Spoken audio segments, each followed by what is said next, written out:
رات ہوتے ہی میری بھتیجی پیٹ پکڑ کر چلانا شروع کر دیتی کہ بہت درد ہے۔ میں فوراً اسے ہسپتال لے جاتی جہاں ڈاکٹر اسے الٹرا ساؤنڈ روم میں لے جاتا اور کچھ دیر بعد بھتیجی بالکل ٹھیک ہو جاتی، لیکن مجھے بہت حیرت ہوتی جب ڈاکٹر ہر روز بغیر دوائی کے واپس بھیج دیتا۔ اب مجھے شک سا ہوا۔ ایک دن بھتیجی کا برقع پہن کر جو ہی الٹرا ساؤنڈ روم میں گئی تو میرے ماں باپ بچپن میں ہی وفات پا گئے تھے اور میرا ایک اکلوتا بھائی اور بھابھی تھے اور میری ایک 17 سالہ بھتیجی تھی۔ میری اپنی کوئی اولاد نہیں تھی۔ جب میری بھتیجی 17 سال کی تھی تو میرے بھائی بھابھی ایک حادثے کے شکار میں وفات پا گئے۔ میں نے اپنی بھتیجی کو بہت لاڈ پیار سے رکھا اور اس کی ہر خواہش پوری کی۔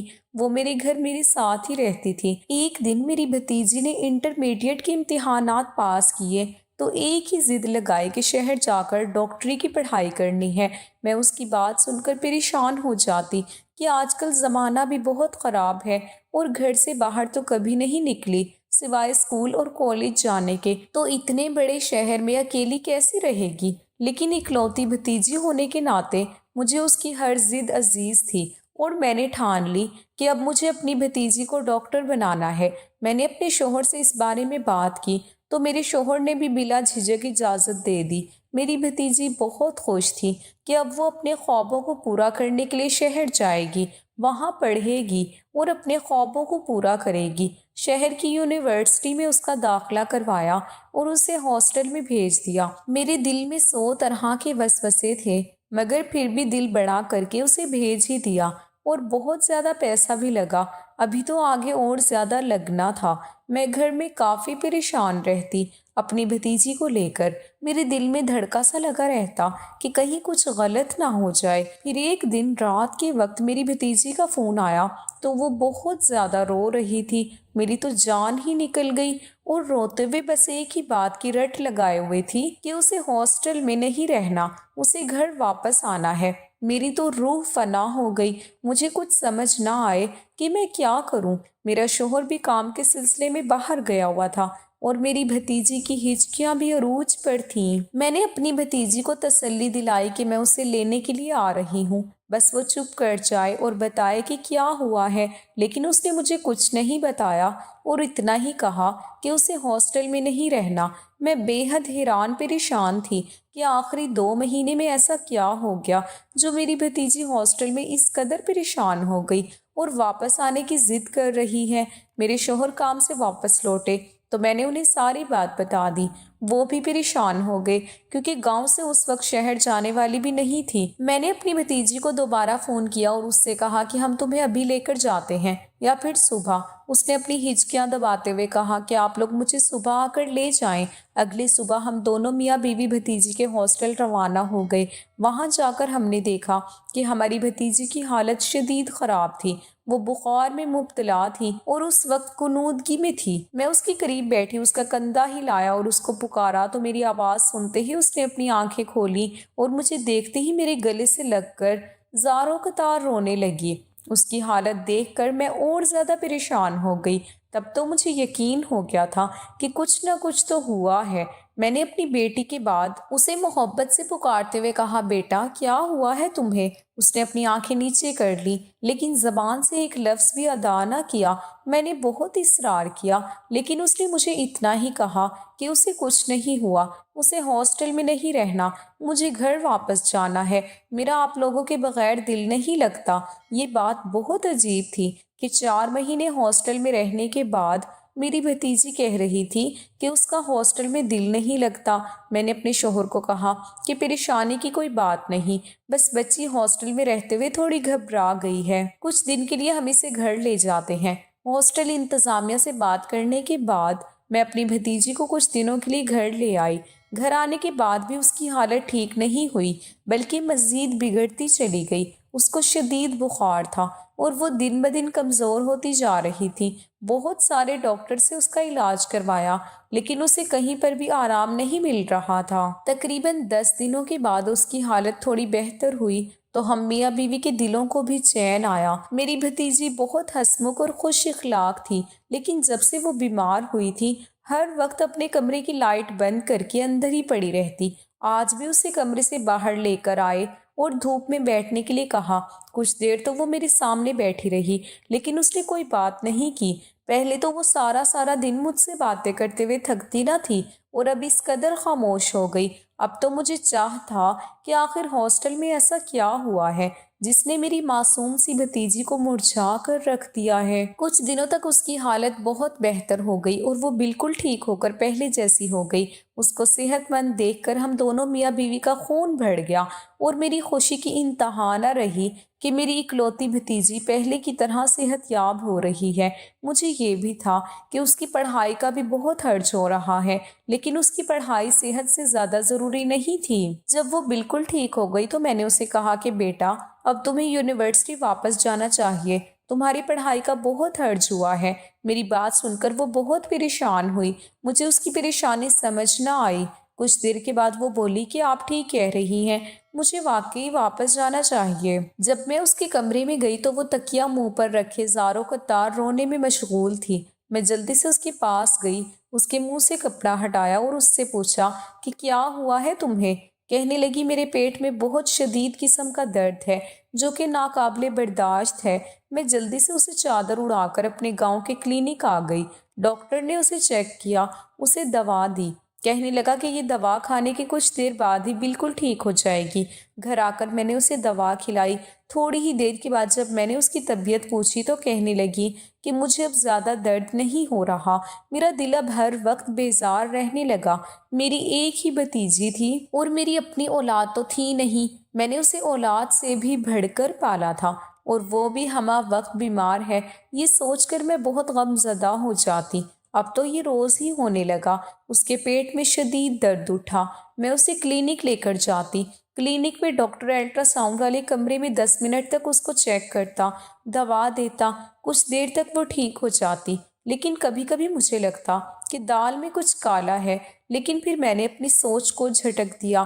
میرے شوہر نے مجھے کہا کہ تمہاری بھتیجی کی اب شادی کی عمر ہے، وہ ہاسٹل جانا نہیں چاہتی، آگے اسے پڑھنا نہیں ہے، تو ہم ایسا کرتے ہیں کہ اس کی شادی کر دیتے ہیں۔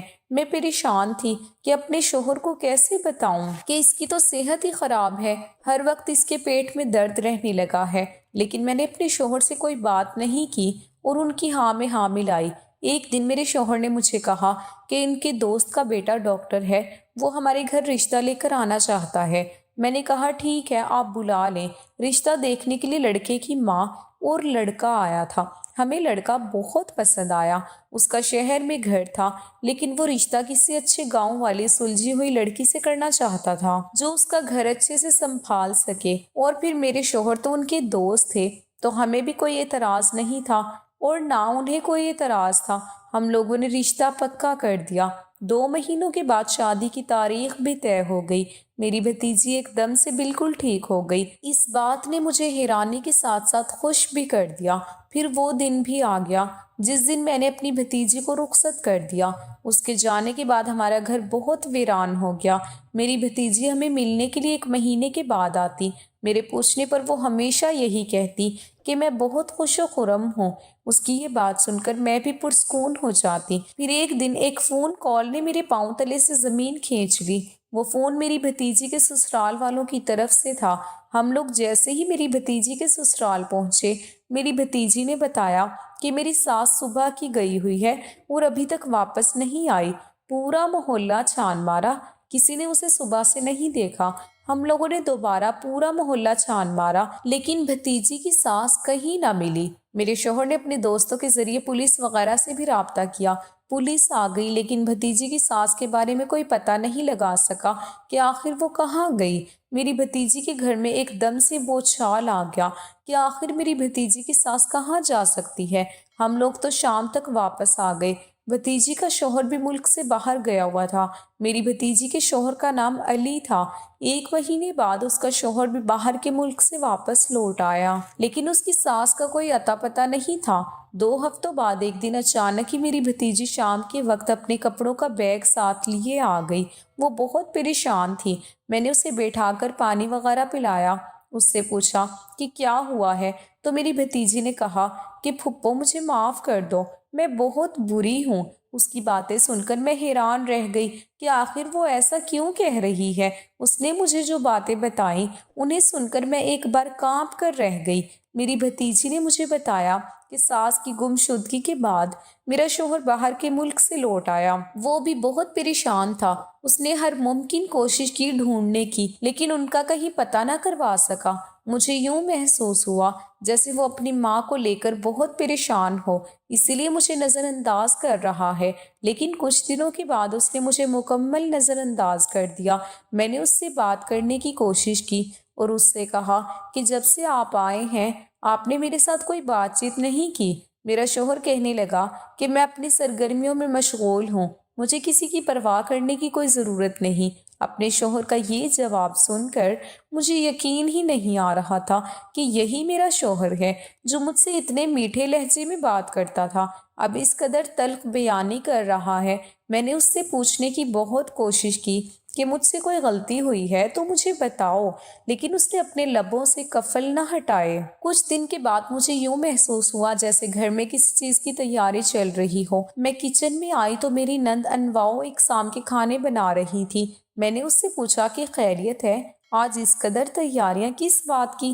اس نے مجھ سے رعب جمانے والے انداز میں کہا کہ آج گھر میں مہمان آ رہے ہیں، آپ اپنے کمرے میں ہی رہنا، نہیں تو اچھا نہیں ہوگا۔ اپنی نند کا یہ رویہ میری سمجھ سے باہر تھا۔ میں نے اس سے پوچھنا چاہا کہ میں اپنے کمرے میں کیوں رہوں، لیکن اس وقت میرا بحث کرنے کو بالکل دل نہیں کر رہا تھا، اسی لیے میں خاموشی سے اپنے کمرے میں چلی گئی۔ مجھے اپنے کمرے سے باتوں کی آوازیں آ رہی تھی۔ میرا شوہر اور نند دونوں ہی بہت خوش نظر آ رہے تھے۔ میری طبیعت بہت خراب تھی، لیکن میں نے کسی کو نہیں بتایا۔ پچھلے کئی دنوں سے مجھے شدید چکر آ رہے تھے، آج بھی مجھے شدید چکر آنے لگے، ساتھ ہی الٹیاں شروع ہو گئی۔ میں بے حد گھبرا گئی۔ اس وقت میری نند میرے کمرے میں میرے شوہر کو لے کر داخل ہوئی۔ اس کے منہ سے جو باتیں نکل رہی تھیں ان کو سن کر مجھے ایسا لگا جیسے ابھی زمین پھٹ جائے اور میں اس میں سما جاؤں۔ اپنی ذات پر لگائے گئے اتنے گھٹیا الزامات سن کر کس کا گناہ پال رہی ہے جو اس کی یہ حالت ہے؟ میں تو چکراتے سر کے ساتھ بیڈ پر ڈھک گئی۔ میرا شوہر مجھے تھپڑ مارتے ہوئے بولا، بتاؤ سارا، تمہارے اندر کس کا گناہ پڑ رہا ہے؟ میں دل میں سوچنے لگی کہ ایک ڈاکٹر ہو کر یہ ایسا کیسے کر سکتا ہے۔ میں نے پختہ ارادہ کر لیا کہ میں ان کو کبھی بھی نہیں بتاؤں گی کہ یہ میری حالت کس وجہ سے ہے۔ میں تو پہلے ہی چکرا رہی تھی، تھپڑوں کی وجہ سے بے ہوش ہو گئی۔ مجھے جب ہوش آیا تو میں نے دیکھا کمرے میں کوئی نہیں تھا، باہر سے مہمانوں کے بولنے کی آوازیں آ رہی تھی۔ میں اٹھ کر دروازے تک آئی تو باہر سے آوازیں آئیں کہ ہم یہ رشتہ پکا سمجھیں۔ مجھے سمجھ نہ آئی کہ مجھ پر اتنے گھٹیا الزامات لگا کر کس کا رشتہ پکا کیا جا رہا ہے۔ رات کے وقت جب شوہر میرے کمرے میں آیا تو کہا کہ میں اپنے گھر جا سکتی ہوں، وہ شادی کر رہا ہے۔ میں نے اپنے شوہر کو کہا کہ اب اس گھر سے میرا جنازہ ہی نکلے گا۔ یہ سن کر وہ آگ بگولا ہو گیا اور کہنے لگا، جب گناہ کر رہی تھی تب کچھ یاد نہیں آیا؟ میں ایک بار پھر خاموش ہو گئی۔ اگلے دن مجھے پتہ لگا کہ لڑکی والوں کو کسی نہ کسی طرح پتہ لگ گیا کہ میرے شوہر نے شادی بھی کرنے سے انکار کر دیا۔ میرے شوہر نے مجھ سے الگ کمرے میں رہنا شروع کر دیا۔ میں پتہ لگانا چاہتی تھی کہ آخر میرے شوہر اور نند نے میرے ساتھ ایسا کیوں کیا۔ یہ جاننے کے لیے میں نے سوچا کہ کسی کمرے میں جا کر دیکھتی ہوں۔ رات کو میں اس کے کمرے میں گئی سونے کے لیے کہ اس نے میرے ساتھ ایسا کیوں کیا۔ مجھے دیکھ کر وہ ایک پل کے لیے پریشان ہو گئی۔ میں نے اسے کہا کہ مجھے اپنے کمرے میں ڈر لگ رہا ہے، اسی لیے تمہارے کمرے میں سونے لگی ہوں، اور جا کر آرام سے بیڈ پر لیٹ گئی۔ 5 منٹ کے بعد میں نے ہلکی سی آنکھ کھول کر دیکھا تو وہ کمرے کے درمیان میں ایک ٹارپ بچھا کر اس کے اوپر بیٹھی کچھ پڑھ رہی تھی، اور ایسا محسوس ہو رہا تھا جیسے اس کا ذہنی توازن بگڑ گیا ہو۔ تھوڑی دیر کے بعد وہ میرے قریب آئیں۔ میرے دل میں خوف کی شدید لہر اٹھی۔ مجھے لگا جیسے وہ ابھی مجھے کچھ کر دے گی، لیکن وہ چپ چاپ آ کر میرے قریب بیٹھ گئی۔ اس کی باتیں سن کر میرے سر پر ساتوں آسمان آ گرے اور قدموں تلے سے زمین نکل گئی۔ وہ مجھے کہنے لگی، بھاگ سان ہو، میں نے ہر ممکن کوشش کی تمہیں گھر سے نکالنے کی، لیکن تم نکلی ہی نہیں۔ میں نے تمہارے گھر سے نکالنے کی کوشش کی، تمہارا نہیں رہا، تم مکمل طور پر تنہا ہو گئی۔ اگر خوش میں نہیں ہوں تو رہنے تمہیں بھی نہیں دوں گی۔ میں نے اپنا سب کچھ کر لیا ہے، لیکن تم پھر بھی نہیں نکلی اس گھر سے۔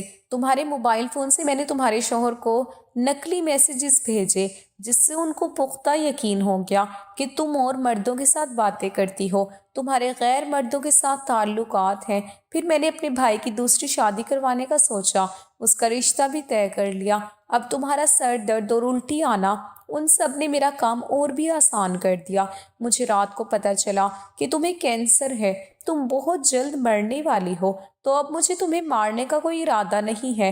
اور جب مجھے اس بات کا پتہ چلا، میری ماں کو تو وہ روکنا چاہتی تھی، میری ماں چاہتی تھی کہ میرے بیٹے کا گھر نہ خراب ہو، پھر میں نے بھی راستے سے ہٹا دیا، میں نے اپنی سگی ماں کو ہی مار دیا، اور اس بات کا پتہ آج تک کسی کو نہیں لگا۔ تم نے بہت غلط کیا بھابھی، اس گھر میں آ کر میرے بھائی کے ساتھ شادی کر کے۔ میں اپنی دوست کے ساتھ اس کی شادی کروانا چاہتی تھی، مگر میرے بھائی نے کہا کہ وہ اپنی پسند سے شادی کرے گا، اور وہ تمہیں پسند کرتا تھا۔ کچھ سال پہلے تم اور میں ایک ہی اسکول میں پڑھتے تھے، تم ہمیشہ فرسٹ آتی اور میں پیچھے رہ جاتی۔ میں نے تبھی سوچ لیا کہ میں تمہیں تباہ و برباد کروں گی، مگر پھر تم لوگ کہاں چلے گئے؟ اس کے بعد جب تم بیاہ کر اس گھر میں آئی، تمہیں دیکھتے ہی میں نے کہا کہ اب تم نہیں بچو گی، اور دیکھو میں نے تمہیں تباہ کر دیا۔ اپنی نند کی اتنی بھیانک باتیں سن کر میں دنگ رہ گئی، پر خاموش رہی۔ مجھے مکمل یقین ہو گیا کہ میری نند ایک سائیکو پیشنٹ ہے۔ بچپن کی باتیں مجھے تو یاد نہیں تھی، اور اس نے تب سے ہی میرے لیے اپنے دل میں بغض پال رکھا تھا۔ اس کمرے میں آتے ہی میں نے سب سے پہلا کام یہ کیا کہ جس وقت میری نند میرے پاس بیڈ پر آ کر بیٹھی، میں نے آنکھ بچا کر اپنے موبائل کی آواز ریکارڈر آن کر لیا۔ اس کی ساری باتیں ریکارڈ ہو گئی۔ میں نے ساری باتیں اپنے شوہر کو بھیج دی۔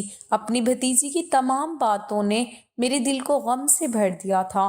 اس کے بعد میری بھتیجی کہنے لگی، پھپھو مجھے معاف کر دیں، میں بہت بری ہوں، میں نے آپ کو دھوکہ دیا، اور دیکھیں بدلے میں مجھے بھی دھوکہ ملا۔